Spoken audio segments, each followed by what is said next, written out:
Le sujet de la biodiversité, il est intéressant, parce qu'en fait, il est très transversal. Et quand on prend l'entrée biodiversité, on parle de pratiques agricoles, on parle de diversité, on parle de paysage, on parle d'installation agricole, on parle de transmission, on parle de foncier, on parle de politique publique. Bon, voilà, c'est extrêmement large et c'est une entrée en fait.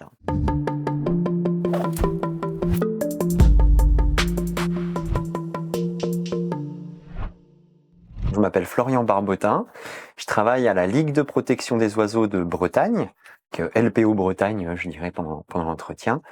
Donc c'est la première association de protection de l'environnement en France en termes d'adhérents et de budget. On fait partie d'un réseau national qui s'appelle la LPO France. Et donc moi, je viens plus du milieu agricole, donc je suis fils d'arboriculteur, pas en Bretagne, je viens de Bourgogne. Donc cerises, petits fruits à coque, pêche, prunes, etc. Après, j'ai eu un parcours professionnel dans l'humanitaire, donc rien à voir. Et j'ai voulu retourner vers le milieu agricole, mais plus en le liant avec les problématiques environnementales, notamment de biodiversité. Donc j'ai refait quelques études à Supagro, donc en gestion agricole des espaces naturels.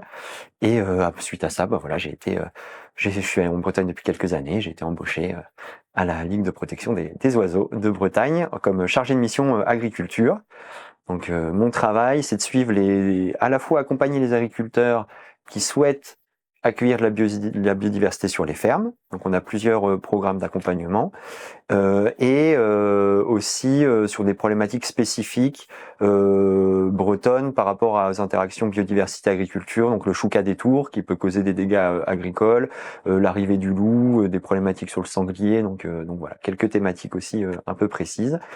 Et donc, on travaille avec les agriculteurs autour de plusieurs programmes, un qui s'appelle Paysans de Nature, donc qui est porté par une quinzaine d'associations bretonnes, dont la LPO. En tête de réseau, il y a Bretagne Vivante, la LPO Bretagne et FRAB, la Fédération Régionale d'Agriculture Biologique. On anime le réseau régional Paysans de Nature et après au niveau des territoires, on est 15 associations qui va de Vive Armor Nature à Groupe Mammalogique Breton ou Rivières de Bretagne jusqu'à des organisations professionnelles agricoles comme les groupements d'agriculture biologique de chaque département breton ou des CIVAM et bien d'autres. Donc Et est-ce que c'est les agriculteurs qui viennent vers vous à la recherche de ces programmes ou comment le lien se fait? Quelle est la relation que vous avez avec le monde agricole finalement? Donc oui, c'est plutôt les agriculteurs qui viennent vers nous. Donc par rapport aux 26 000 agriculteurs bretons, c'est une toute petite partie, puisqu'on parle de d'une centaine de fermes pour l'instant qui sont venues vers nous pour adhérer au réseau Paysans de Nature. Mais par rapport à nos forces actuelles, on lance à peine le réseau sur la Bretagne. Donc en année 1, on trouve que c'est plutôt très encourageant. Et par rapport à nos forces actuelles, on n'est même pas en capacité d'absorber toutes ces demandes. Donc concrètement, on va sur les fermes, on monte des groupes de fermes à l'échelle de petits territoires. Donc c'est d'un bassin versant, une communauté de communes. Et ce groupe de fermes-là, on fait des visites sur les fermes avec des naturalistes de nos réseaux, des paysans du secteur et des citoyens. Et en fait, on fait un échange entre ces trois groupes en partant du système de production agricole et voir comment on peut accueillir la biodiversité par rapport aux objectifs agricoles et aux enjeux aussi technico-économiques de la ferme, quoi. On demande des pratiques qui sont similaires au cahier des charges bio. On ne demande pas la certification, puisqu'il y a plein d'agriculteurs. Donc c'est pas forcément des agriculteurs bio qui viennent vous voir. Non, c'est pas forcément des bio, mais il faut que leurs pratiques, donc pas de pesticides de synthèse, pas de fertilisation de synthèse, et pas de et voilà, donc une démarche favorable à la biodiversité. Et à partir du moment donc ils signent un petit papier d'engagement, c'est pas un label, c'est une démarche. Donc il y a pas d'audit derrière, c'est une charte de principe. Ils la signent et à partir de ce moment-là, on organise ces visites-là qui donnent lieu à des actions sur les fermes. Donc pendant la visite, par exemple, on voit qu'il y a un sujet de creusement de mares pour favoriser la biodiversité des milieux aquatiques. Et ça va être visibilisé lors de la visite. Une fois qu'on a identifié cette action-là, on va mobiliser nos réseaux bénévoles et citoyens du territoire pour venir creuser la mare. Et voilà, on a aussi des financements sur le fonds vert, qui est un fonds État, pour aider aussi aux petits investissements sur la ferme. Voilà, on part de ce réseau-là, vraiment pour créer une démarche territoriale où les gens, au niveau des territoires, se rencontrent et aussi montrer que l'agriculture peut être favorable à la biodiversité quand elle est faite d'une certaine manière.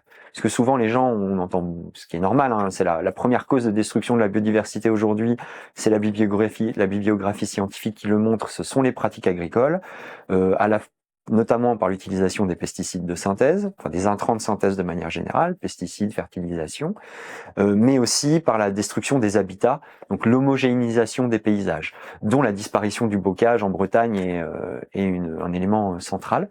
On en parlera peut-être plus en détail plus tard. Donc voilà, on travaille avec ce réseau-là, Paysans de Nature, qui est un réseau national, hein, donc en collectif interassociatif en Bretagne. Et après, nous, la LPO Bretagne, on porte de notre côté d'autres programmes d'accompagnement aussi à destination des agriculteurs conventionnels, qui répondent pas au cahier des charges Paysans de Nature pour le coup, puisque eux ils peuvent utiliser des pesticides, etc. Et on essaye déjà de leur démontrer en quoi leurs pratiques sont défavorables à la biodiversité et comment, dans le cadre de leur système d'exploitation, ils peuvent accueillir de la biodiversité, avec comme idée derrière de faire naître quelques idées, de servir de base à un changement de système. Après, on a bien conscience des contraintes qui peuvent s'exercer dans les systèmes en agriculture intensive. On sait que ça peut prendre beaucoup de temps, etc. Mais il faut bien partir quelque part. Donc, on a à la LPO Bretagne pris aussi ce parti pris d'accompagner les conventionnels qui le souhaitent sur la base du volontariat. Et donc là, c'est plus vous qui allez chercher en fait à toucher les agriculteurs, ou c'est quand même des volontaires? Quand même des volontaires qui viennent. En fait, moi, ça nous intéresse pas tellement d'aller prendre notre bâton de missionnaire et aller toquer à la Coperle, etc. Il y a d'autres coopératives ou auprès des chambres pour dire coucou, on est là. En fait, les agriculteurs volontaires, y compris dans le monde conventionnel, qui viennent nous voir, nous suffisent largement par rapport à notre force de travail. Aujourd'hui, on est 2 salariés chargés de mission agriculture à la LPO Bretagne. Et donc, on est débordé de travail. Et justement, vous accompagnez combien d'agriculteurs à peu près en Bretagne? J'aurais du mal à dire comme ça dans le cadre du réseau Paysans de Nature. Donc moi, si vous voulez, je me centre sur le 56 et le 29 et mon collègue sur le 22 et le 35. Dans le cadre du réseau de Paysans de Nature, aujourd'hui, il y a une quarantaine de fermes adhérentes, une centaine de fermes qui se sont déclarées intéressées. Donc, on se le répartit entre les 15 structures membres du collectif, avec comme objectif à la fin de l'année d'avoir accompagné concrètement 40 fermes à la fin de l'année 2024, sachant que c'est la première année du réseau. L'année prochaine, l'objectif, c'est d'en accompagner 60 et l'année d'après, d'en avoir accompagné 150. Voilà, c'est une logique exponentielle, mais ça, c'est sur les 15 structures. Et nous, à la LPO Bretagne, on donne beaucoup de formations. Donc, en général, par formation, on a une quinzaine d'agricultures, soit des réseaux bio, soit des réseaux conventionnels. Donc, une quinzaine d'agricultures. Là, cette année, j'en suis à 5 formations. Donc voilà, un peu moins d'une centaine d'agriculteurs aussi qui sont touchés comme ça. Et après, au cas par cas, on va dans les fermes aussi pour donner un accompagnement concret. Là, la problématique qu'on a, c'est les problématiques plutôt de financement, parce que les agriculteurs en propre ont pas les moyens de payer une journée d'un salarié LPO sur cette thématique-là, mis à part quelques agriculteurs vraiment très spécifiques qui ont une volonté très importante. Donc on est plutôt contraint par des financements. Alors on essaye de monter avec des partenaires agricoles. Bon, après c'est un peu technique, des GI2E, des AEP, voilà, c'est des logiques de trouver des financements. Donc pour Paysans de Nature, avec ce collectif de 15 associations, on a trouvé un financement État via le Fonds Vert. Pour la première année, là on demande pour la deuxième année pour pérenniser le réseau.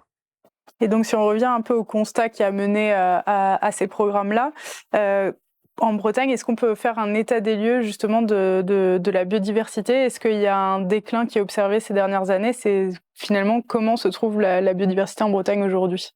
Alors oui, très concrètement, il y a un déclin, hein, ça, il est certain. Alors en fait, si vous voulez, déjà, c'est important, je trouve, de définir qu'est-ce qu'est la biodiversité, parce que c'est un terme qu'on entend beaucoup.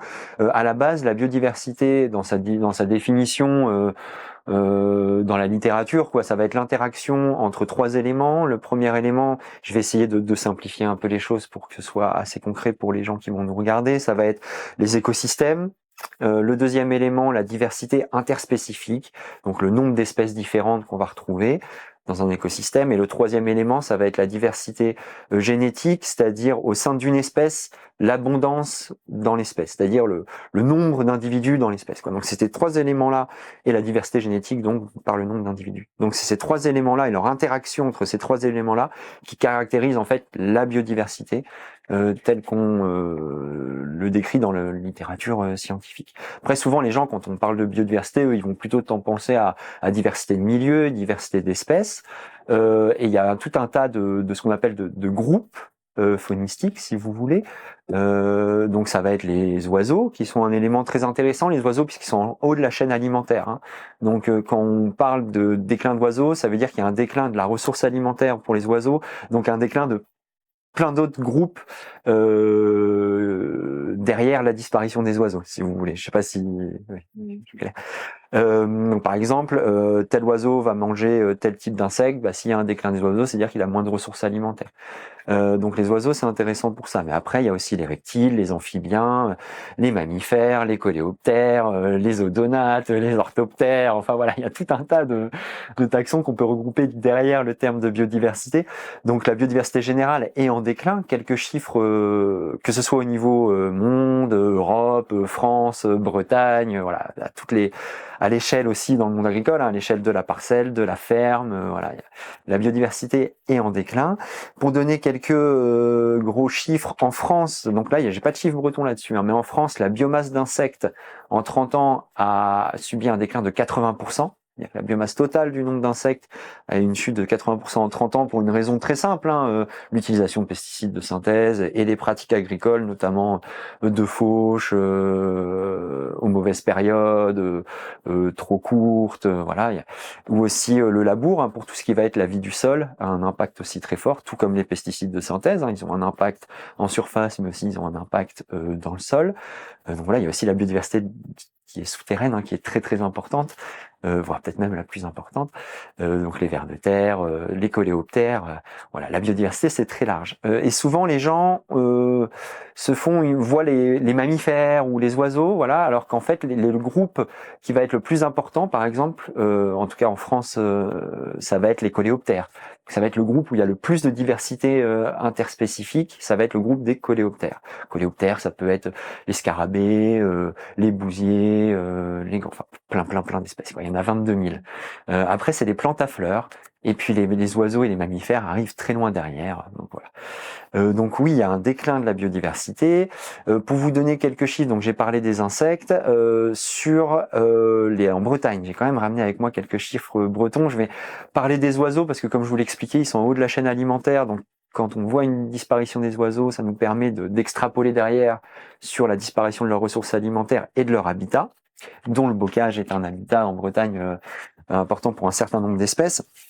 Donc sur les oiseaux, par exemple, j'ai quand même pris quelques petites espèces. J'ai ciblé les espèces qui vivent dans le bocage, puisque c'est un milieu très fréquent, enfin qui était très fréquent dans l'espace agricole breton.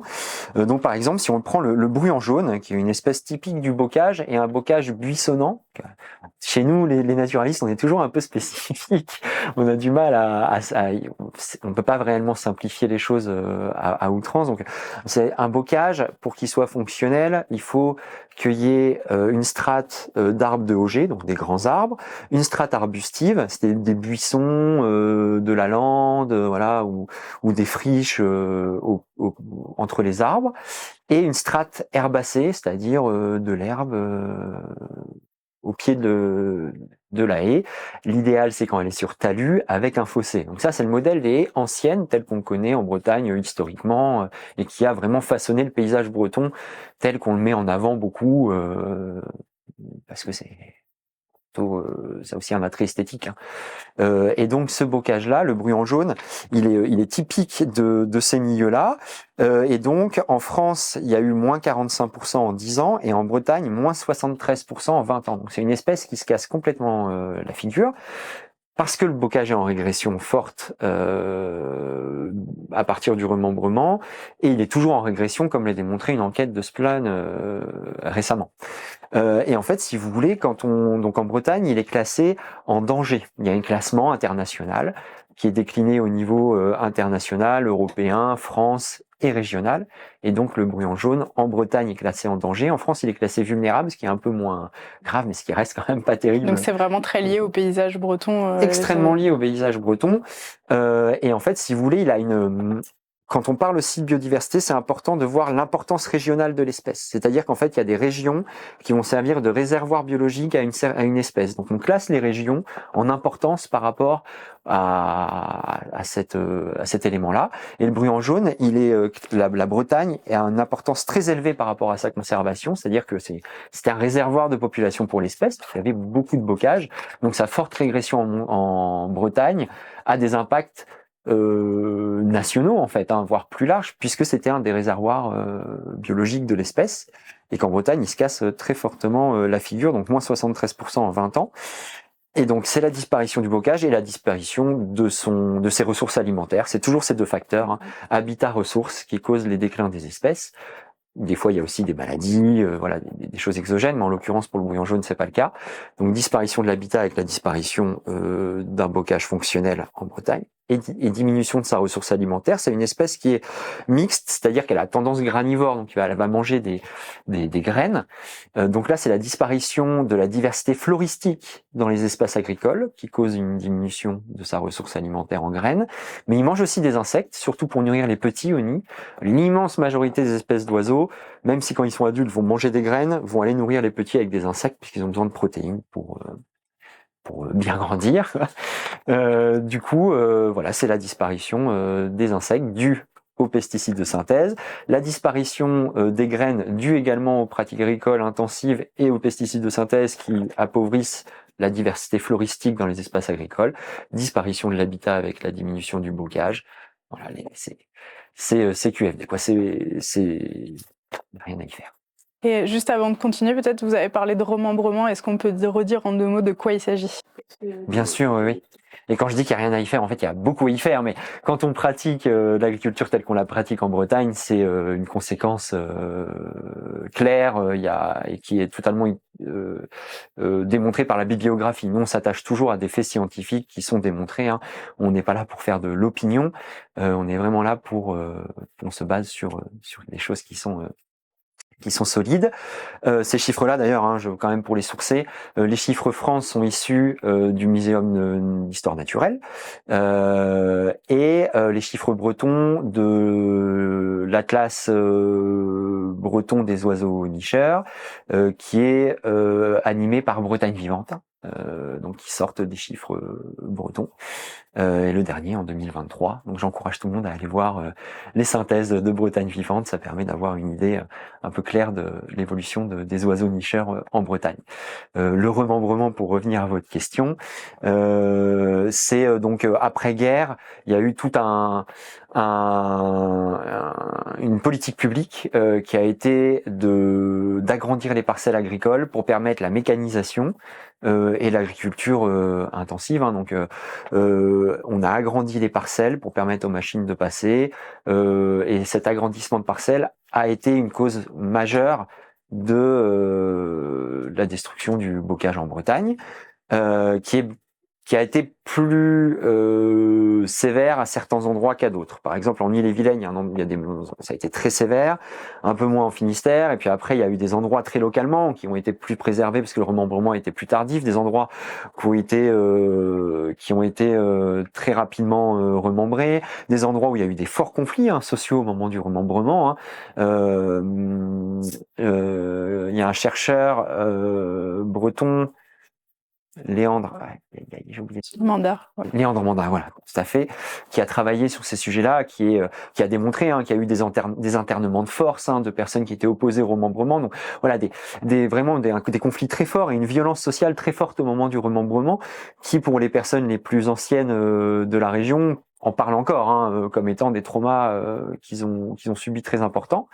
Donc il y a eu un trauma social, il y a eu aussi un trauma environnemental très fort, avec la disparition donc d'une partie du bocage breton qui continue aujourd'hui, et on a pu, grâce à une enquête de Splan, on en reparlera, aujourd'hui, voilà, démontrer. Vous avez trouvé des chiffres DRAF que vous avez mis en ordre dans votre enquête qui le démontrent tout à fait sérieusement.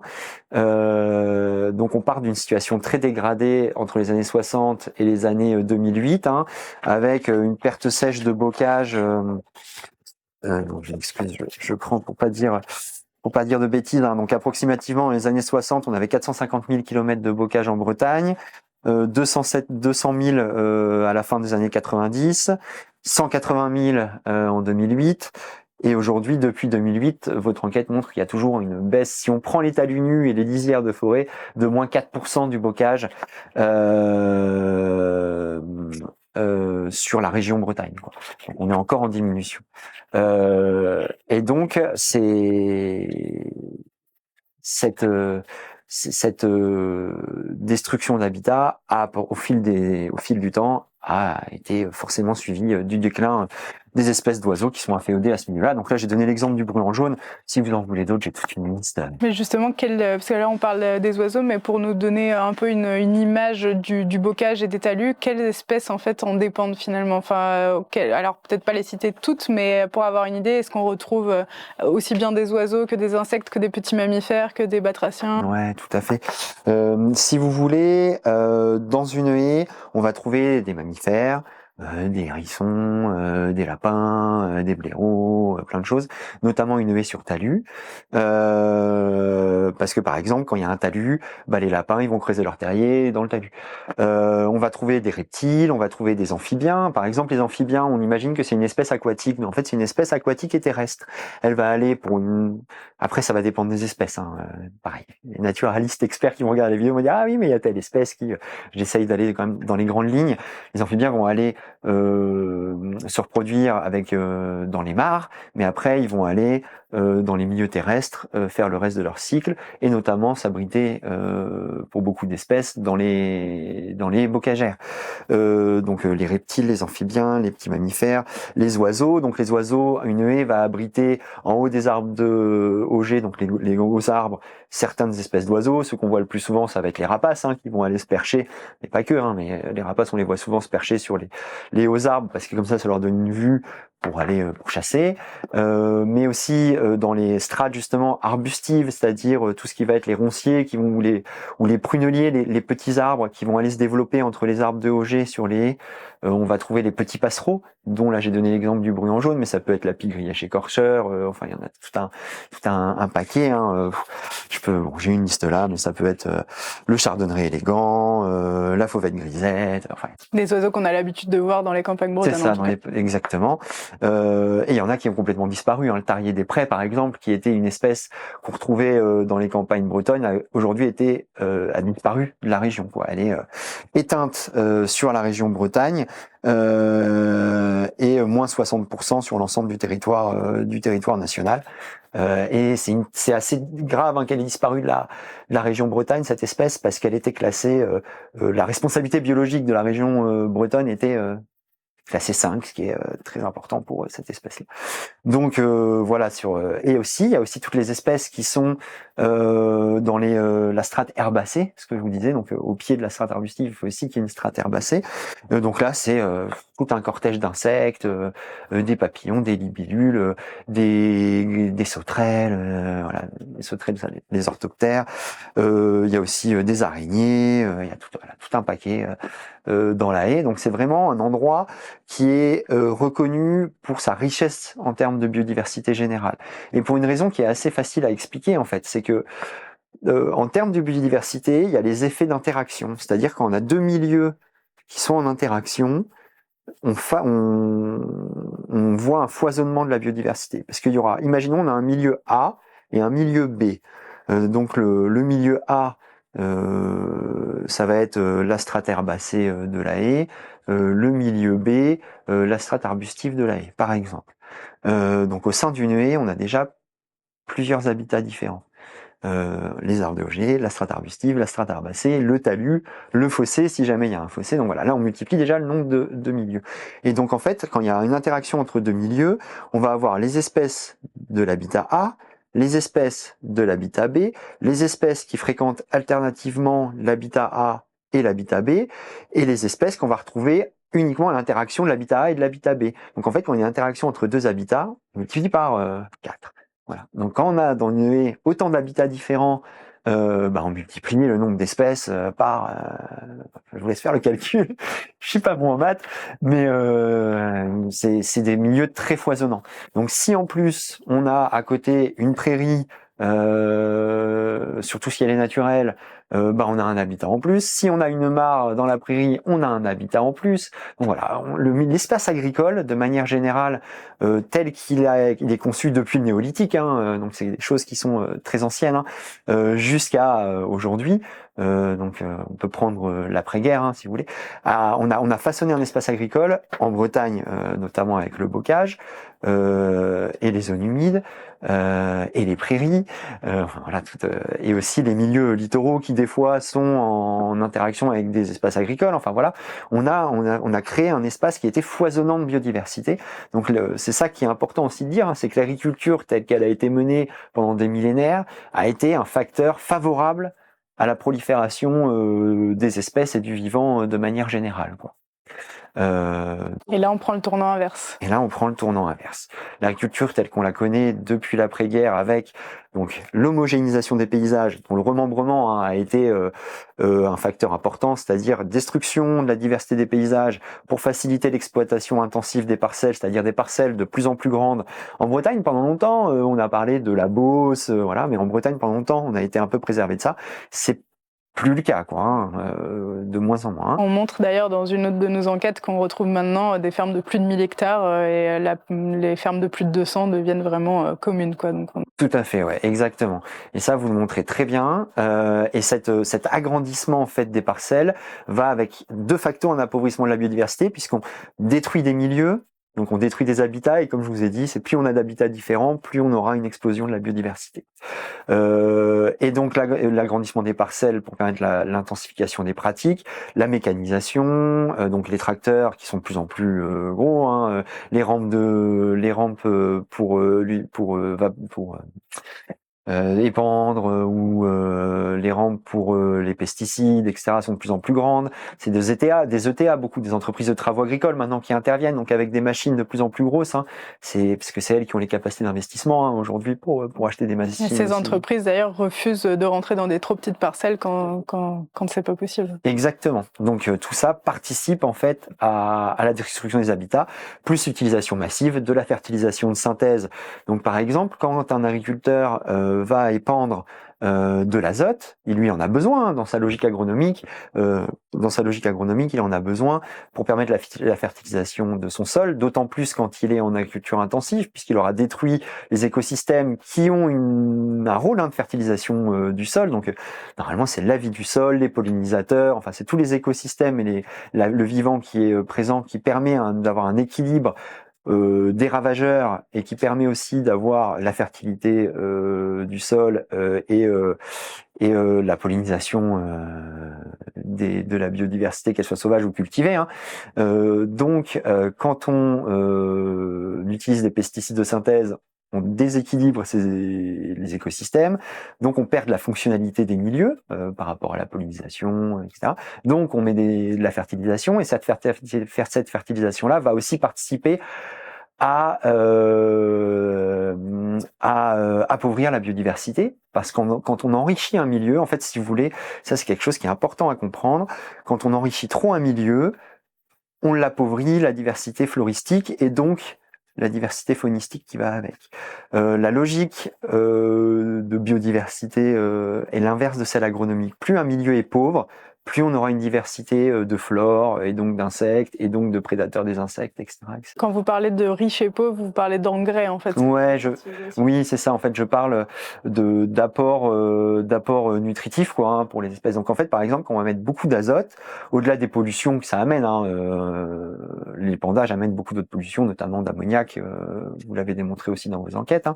Mais au-delà de la pollution, on va favoriser les graminées. Donc les graminées, c'est des herbes les plus compétitives au détriment de la diversité floristique. On aura toujours plus de biodiversité floristique sur un sol pauvre parce qu'il y aura pas les graminées les plus compétitives qui auront besoin d'un sol riche. Quand on a un sol riche, il y aura les graminées les plus compétitives vont prendre toute la place au détriment de la diversité générale des espèces.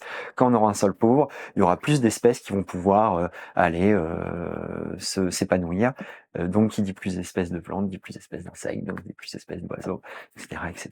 Je parle de biodiversité sauvage encore et toujours parce que voilà, c'est le premier prisme, mais c'est quand même important aussi d'évoquer la biodiversité cultivée. Hein. L'homme est aussi facteur de création de biodiversité de par ses pratiques agricoles depuis le néolithique, encore, c'est des choses qui sont très anciennes, parce que en fait, il aura favorisé la diversité génétique et les diversités d'espèces cultivées, que ce soit les céréales. Alors pareil, hein, ça se casse la gueule très fortement. Moins de 50% de variétés de blé, par exemple, en un siècle. Aujourd'hui, ça c'est des chiffres pareil, sourcés. Un chercheur, je pourrais trouver, donner le nom du chercheur en question. 95% de la consommation mondiale d'aliments repose sur 30 espèces. Et au sein de ces 30 espèces, 50% de la consommation mondiale, c'est du blé, du riz, du maïs. Voilà. Et pour prendre l'exemple du blé, au sein de la catégorie du blé, il y a 50% d'espèces cultivées en moins. Donc en fait, l'homme a été, de par ses cultures agricoles, un facteur de biodiversité cultivée, et donc quand il y a plus d'espèces cultivées, il y a aussi des insectes différents qui viennent, et donc les prédateurs, voilà, vous avez compris le truc. Et donc là, c'est pour les céréales, par exemple, mais c'est aussi pareil pour l'élevage. Hein. En Bretagne, il y a des races qu'on appelle anciennes, la bretonne pinoire, l'armorique, la nantaise, la froment-du-Léon, voilà, qui sont des races de vaches. Tout ça, c'était c'est l'homme, de par ses pratiques et la sélection génétique qu'il a exercée depuis des milliers d'années, qui a créé quelque part, hein, qui a favorisé en tout cas l'émergence de ces espèces-là, et qui sont complètement adaptées aux écosystèmes et qui respectent les écosystèmes locaux puisqu'ils ont coévolué avec les écosystèmes locaux. Et donc, l'appauvrissement et la disparition de ces races anciennes, c'est aussi un vrai enjeu pour nous. Parce que quand on prend une Primolstein, je prends la Primolstein parce que c'est la vache qu'on voit le plus, qui est la plus présente en Bretagne, elle va être adaptée à des systèmes qui sont très pauvres en biodiversité, parce que ça va être très sélectif sur ce qu'elle va manger. Pour avoir des forts rendements, il va falloir avoir beaucoup d'herbes très productives, etc. Donc du régras, du dactyle ou je sais pas quoi, qui vont être très compétitives, donc qui vont donner des prairies avec très peu de diversité floristique, alors que la bretonne pinoire, la froment-du-Léon, etc. va pouvoir valoriser une flore beaucoup plus diversifiée parce qu'elle aura coévolué avec cette flore-là depuis des millénaires en fait. Et pour vous donner un chiffre très simple, en Bretagne, il y a environ 570 000 Primolstein. La deuxième race la plus utilisée en Bretagne, hein, c'est la normande avec 150 000. Mère, je parle de mère. Hein.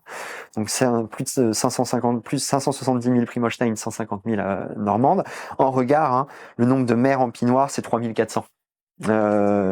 C'est ultra minoritaire. Et encore, la pinoire des races anciennes, c'est la plus présente. Si on prend la froment-du-Léon, c'est 720 mères en Bretagne. Donc pour nous, on insiste aussi là-dessus, qu'il y a la biodiversité sauvage, mais il y a aussi la biodiversité cultivée qui a un vrai rôle à jouer, qui est un facteur important pour avoir une agriculture favorable à l'ensemble du vivant. Et le système agro-industriel a aussi un rôle très important dans la disparition de ces races anciennes, enfin leur forte régression. Les abattoirs demandent des carcasses standards, dit standardisation des races et des pratiques. Et donc c'est en effet les rendements vont être souvent plus importants sur la Primolstein que sur une froment-du-Léon par exemple, ou une pinoire même, pour du lait. Même si en étant très technique, on arrive à avoir des bons rendements avec de la bretonne pinoire, mais en fait, il faut aussi réfléchir en termes de rentabilité de l'exploitation. Hein. Ça c'est aussi quelque chose qui est important et qu'on met beaucoup en avant dans les formations et dans nos échanges avec les agriculteurs. Hein. Sur des systèmes qui sont favorables à la biodiversité, il y a souvent très peu de charges, parce que ça va être beaucoup du pâturage à l'herbe, sur prairies naturelles, avec des races anciennes. Donc ça veut dire beaucoup moins d'achat de foin, pas d'achat de pesticides de synthèse. Si on met moins de pesticides de synthèse, on met moins d'azote. Les cours de l'azote et des pesticides de synthèse ont explosé, hein, puisqu'ils sont liés au cours du pétrole. Donc des charges, beaucoup moins de charges de gasoil, parce que moins de mécanisation. Enfin voilà, je pourrais multiplier les exemples, hein. Mais voilà, c'est des systèmes qui sont économes en intrants. En tout type d'intrants. Souvent, c'est aussi des systèmes qui représentent moins de temps de travail, des systèmes qui sont assez autonomes, avec des bêtes qui sont assez autonomes, avec une éducation alimentaire qui leur permet de bien valoriser les flores qui sont présentes. Donc moins d'intervention sur le milieu. Qui dit moins d'intervention dit moins de charge de travail. Et donc en fait, c'est des systèmes qui sont rentables. Les systèmes intensifs vont avoir des rendements souvent plus importants en lait ou en viande, mais en fait beaucoup de charges, tout ce que je viens de citer, hein, gasoil, pesticides, fertilisation, etc. Et donc en fait, in fine, beaucoup plus de travail, et donc in fine, une rentabilité équivalente, voire moindre en fait, hein.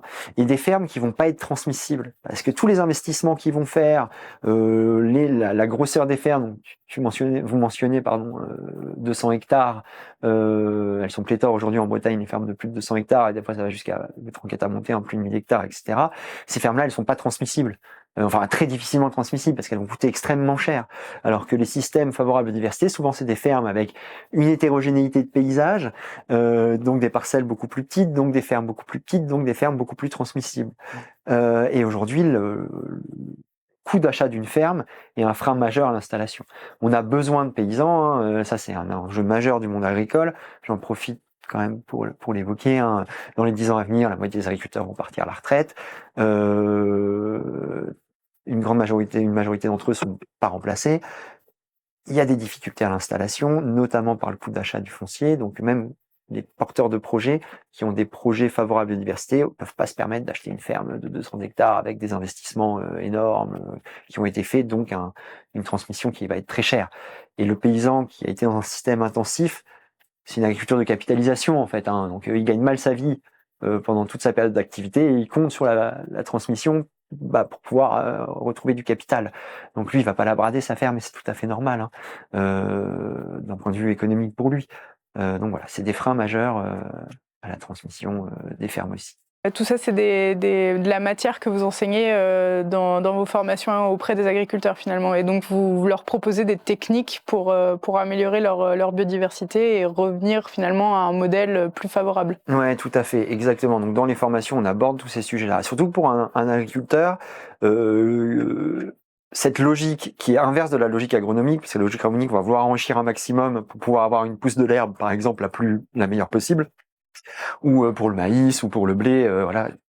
On va vouloir enrichir un maximum son sol. Donc cette logique qui est inverse d'appauvrir le sol pour permettre à la biodiversité de se développer, c'est vraiment quelque chose qu'il faut leur apporter comme élément. Puisque pas, voilà. Par exemple, un agriculteur qui va avoir des bandes enherbées, donc il va vouloir être favorable à la biodiversité, donc il va laisser des bandes enherbées se développer le long des haies ou pour connecter deux haies entre elles. Voilà, c'est des choses qui marchent bien. Les bandes enherbées, donc c'est des bandes qui va pas faucher, donc ça va être des refuges pour la biodiversité, pour les insectes et donc la ressource alimentaire pour tous les autres. Mais ça va être aussi des corridors de déplacement. Les espèces ont besoin de réservoirs de biodiversité, c'est-à-dire des endroits stables où ils peuvent s'alimenter, se reproduire et se reposer. Et ils ont aussi besoin de ce qu'on appelle des corridors pour se déplacer entre leurs réservoirs, entre les réservoirs, quoi. Et ces corridors-là, ça peut être les haies, c'est donc très bons corridors, mais ça peut être aussi des bandes enherbées.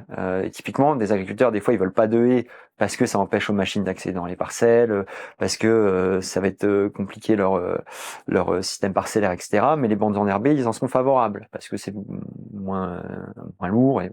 Par contre, quand ils les fauchent, il faut exporter.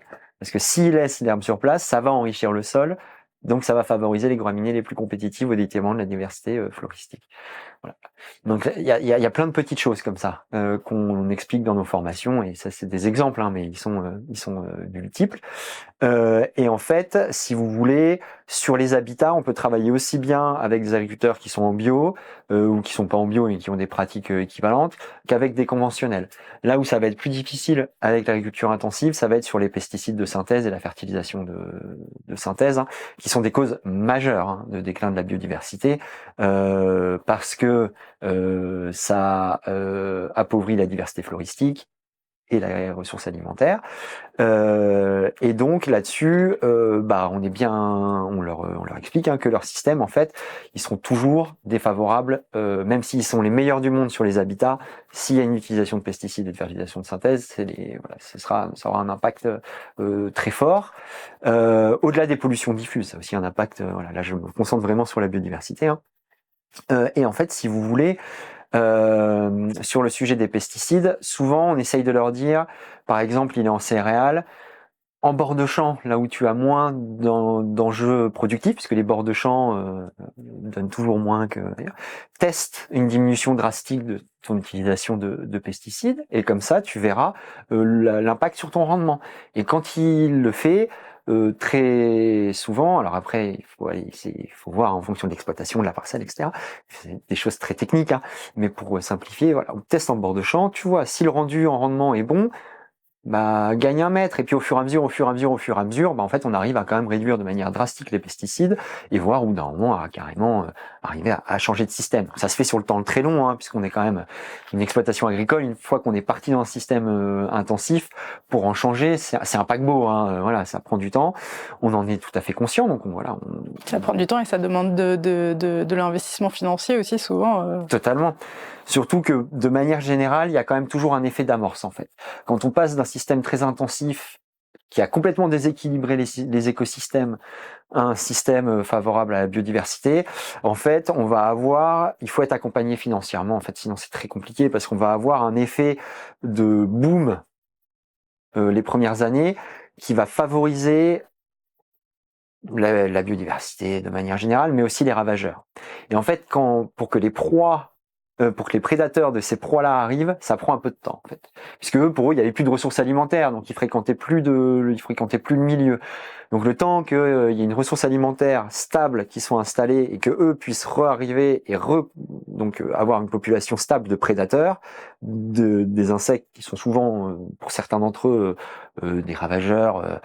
Ça peut être la chenille tordeuse pour la pomme, la cochenille, les pucerons, tout un tas de mouches, voilà, plein de choses.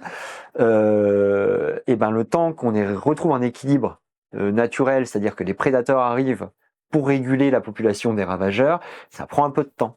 Et donc, ces années-là, il y a très régulièrement une perte de rendement due notamment aux ravageurs et donc un effet de découragement en fait de l'agriculteur qui va se dire j'essaye de faire au mieux et en fait ça me pose plus de problèmes qu'autre chose parce qu'en fait c'est un effet d'amorce le temps que l'écosystème retrouve son équilibre naturel. Donc la destruction des équilibres écosystémiques, on peut revenir en arrière par le changement des pratiques, ça marche très bien, il y a tout un tas de bibliographies qui le montrent, hein. Ça marche d'un point de vue agronomique comme d'un point de vue écologique, mais il faut le faire d'une manière planifiée, accompagnée. Et là, malheureusement, les politiques publiques sont pas du tout à la hauteur des enjeux. Hein. Il faudrait aujourd'hui des milliards, uniquement sur ce sujet-là pour pouvoir accompagner les populations. Alors nous, avec nos réseaux, nos programmes, on bricole avec les quelques financements qu'on a. On remercie l'ensemble de nos financeurs, c'est très bien et on les en remercie. Mais on est bien en deçà en termes financiers des montants et des enjeux pour transformer le modèle agricole. Nous, comme association de protection de la nature, il faut le dire, de notre point de vue à nous, c'est-à-dire la protection de la biodiversité qui est fondamentale pour la survie, y compris de l'espèce humaine. C'est fondamental, La biodiversité, c'est ce qui permet la fertilisation des sols, la pollinisation des plantes, donc de s'alimenter. Sans biodiversité, on ne peut plus s'alimenter. Ça permet aussi, plus on a de diversité, plus on a une résistance aux maladies, plus on aura de résistance au stress météo, climatiques, et qui vont être de plus en plus forts.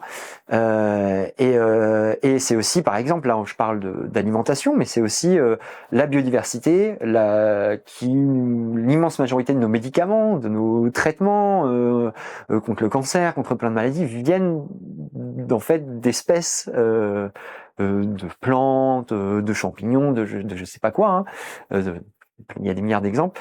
Donc voilà, les impacts sont, c'est fondamental pour la survie de l'espèce humaine. Et donc pour nous, pour avoir des pratiques agricoles favorables à la biodiversité, il n'y a pas de place pour toutes les agricultures. Ça, il faut le dire, quoi. Il y a l'agriculture intensive et ses pratiques sont défavorables à la biodiversité et donc ont des conséquences catastrophiques pour l'ensemble du vivant sur cette planète. On peut pas ne pas le dire. C'est pas une opinion, c'est un fait scientifique qui a été. La bibliographie est immense hein, pour le montrer. En 2022, il y a une étude, méta-étude européenne qui a été reprise en France par le Muséum d'histoire naturelle, il me semble, qui le démontre très majoritairement. Et c'est une méta-étude sur 40 ans. Voilà, c'est ultra solide, quoi. Il démontre qu'en Europe, à l'échelle de l'Union européenne, il y a en 30 ans 25% de la population d'oiseaux qui a disparu. Donc qui dit population d'oiseaux dit insectes, dit appauvrissement de la flore, etc. 60% des oiseaux des champs en Europe. Et en France, c'est 40% des oiseaux des champs qui ont disparu, quoi. En 30 ans. Donc c'est vraiment c'est majeur, quoi. Les scientifiques se demandent comment les écosystèmes tiennent encore dans ces conditions-là.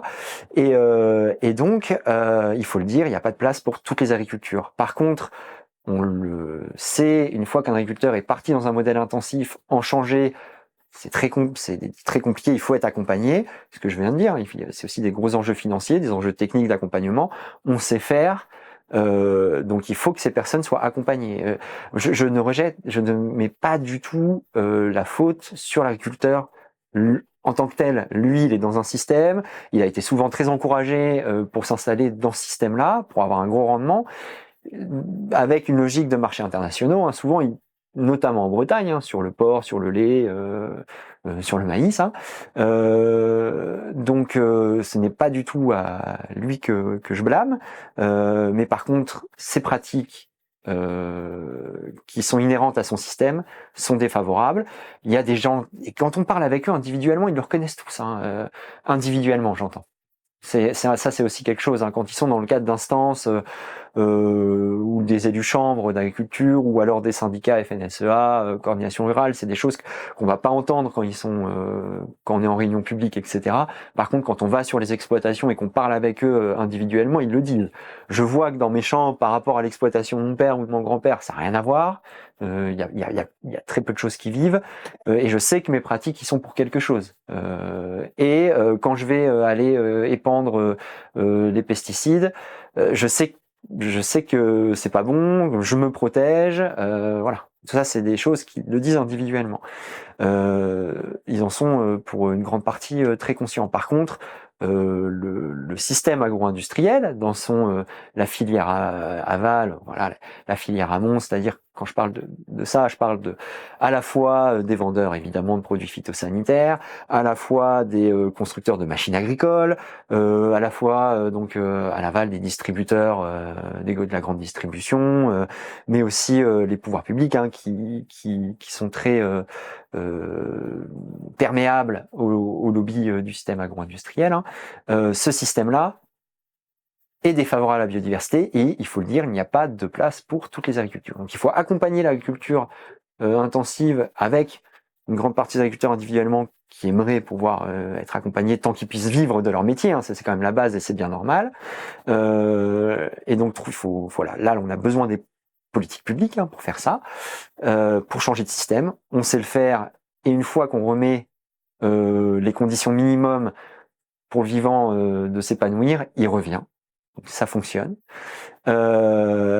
Et l'agriculture biologique, c'est un levier majeur. Hein.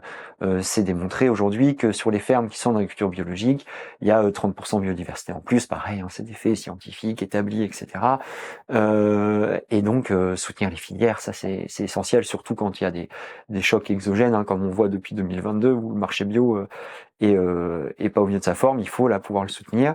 En Bretagne, c'est 10% des agriculteurs en gros hein, qui sont en bio, donc voilà, il faut absolument soutenir cette filière-là et au-delà et tous les agriculteurs qui ont des pratiques favorables. Hein.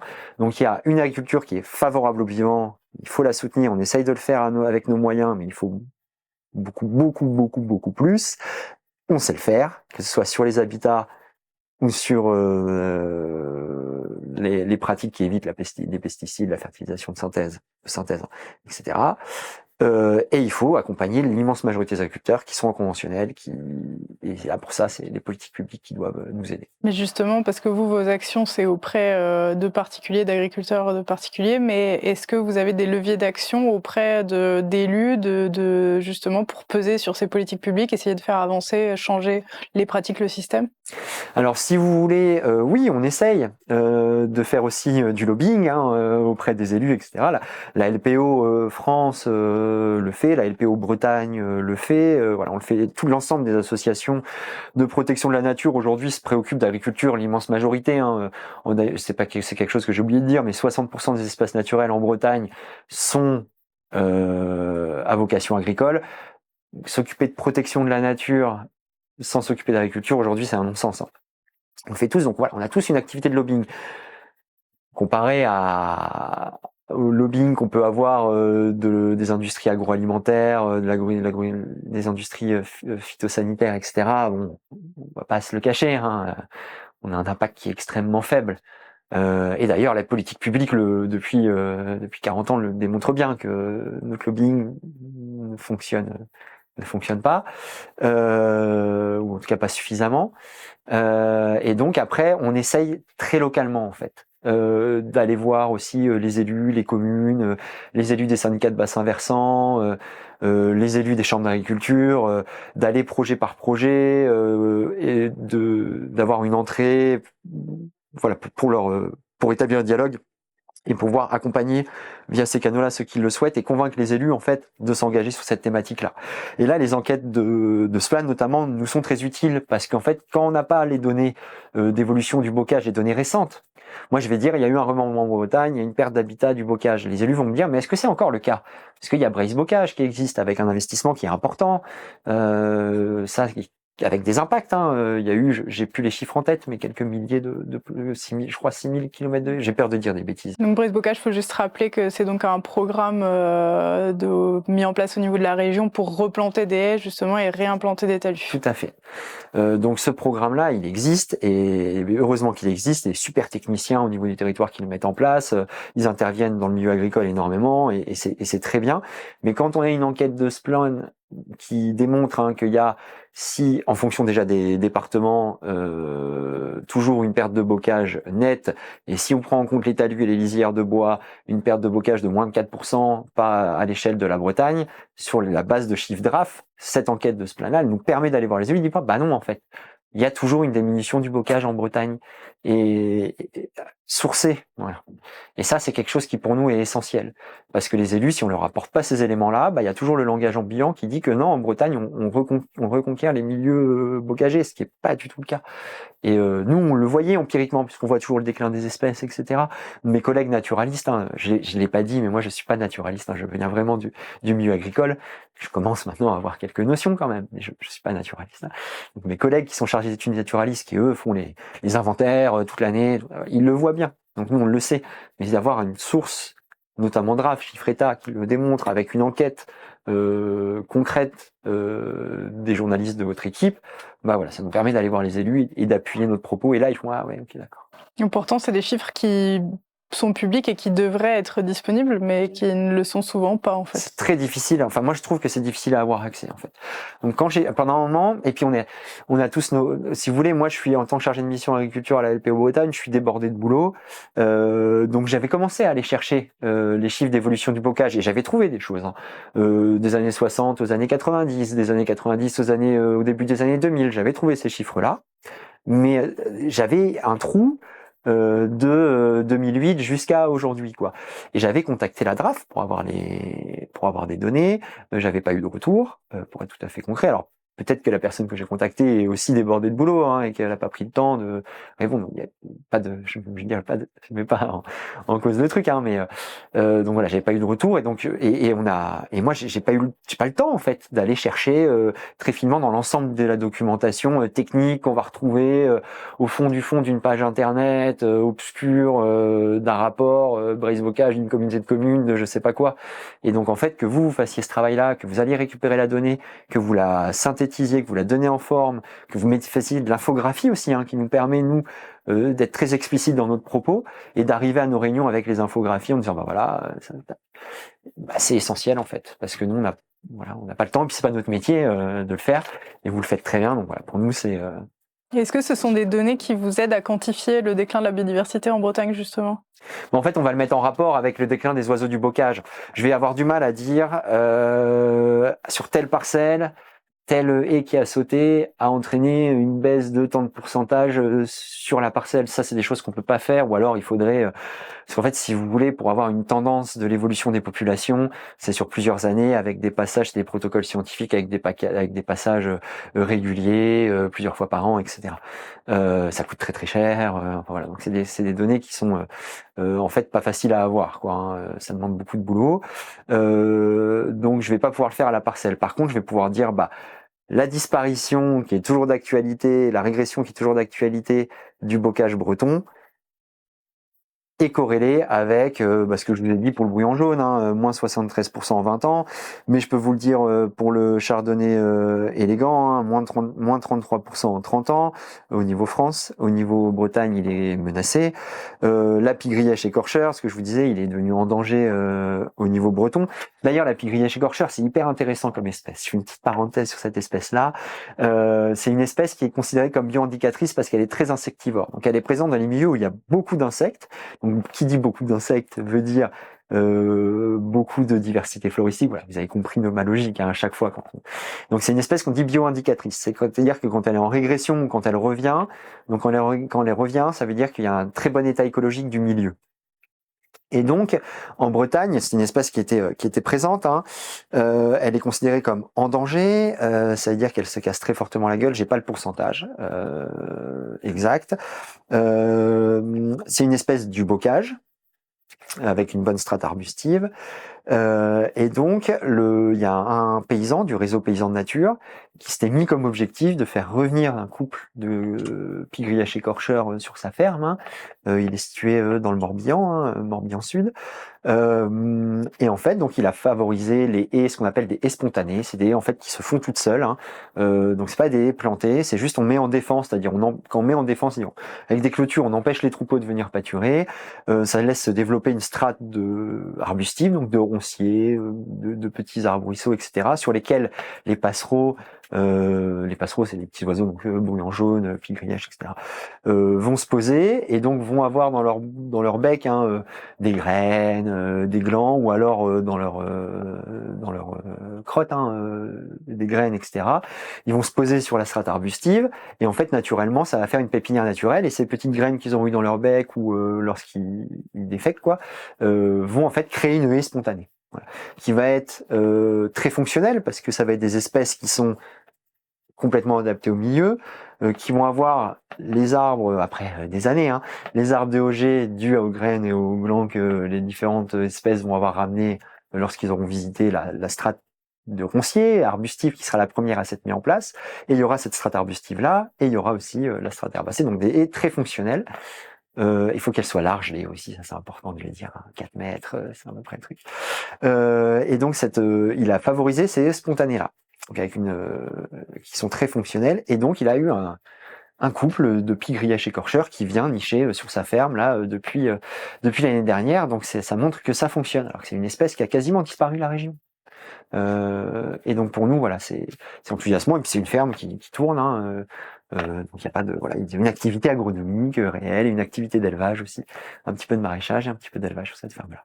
Un exemple de plus qui montre que en fait on a les moyens de remettre en état des écosystèmes. Tout à fait, ça marche très très bien. Et il n'y a pas de freins techniques. Les freins, ils sont politiques, économiques, psychologiques aussi. Quand depuis 50, 60 ans, on explique comment faire de l'agriculture et d'une manière qui est défavorable à la biodiversité, voilà, il faut pouvoir aussi déconstruire les croyances, en fait. Ça, ce sont des croyances. Donc, en effet, ça a permis d'avoir des forts rendements à un moment donné, je ne dis pas le contraire, mais au détriment des écosystèmes, mais de la santé des espèces et des hommes, quoi. J'insiste vraiment là-dessus aussi. Tout ça, c'est des écosystèmes qui sont très complexes à expliquer, mais qui, in fine, ont une conséquence très forte, y compris sur la population humaine, quoi.